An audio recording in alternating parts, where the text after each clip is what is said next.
જય સ્વામિનારાયણ. આજે આપણા સૌના આધ્યાત્મિક ગુરુ એવા પ્રમુખ સ્વામી મહારાજનો જન્મદિવસ છે. આપણે તેમના જીવનના મહાન કાર્યોને યાદ કરીએ. પ્રમુખ સ્વામી મહારાજ એક મહાન સત્પુરુષ હતા, જેમણે તેમના જીવનને સમર્થ સેવા અને આધ્યાત્મિક જ્ઞાન માટે સમર્પિત કર્યું હતું. તેમણે સ્વામિનારાયણ અક્ષરધામ મંદિરનું નિર્માણ કર્યું અને BAPS સ્વામિનારાયણ સંસ્થાની સ્થાપના કરી અને સમર્થ સેવાના ક્ષેત્રમાં તેમના યોગદાન આપ્યા. તેમની શિક્ષાઓ આપણને હંમેશા પ્રેરણા આપે છે.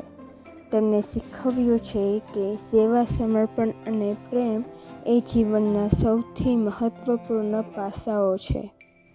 આજે આપણે પ્રમુખ સ્વામી મહારાજને યાદ કરીએ છીએ અને તેમના જીવનના મહાન કાર્યોને યાદ કરીએ.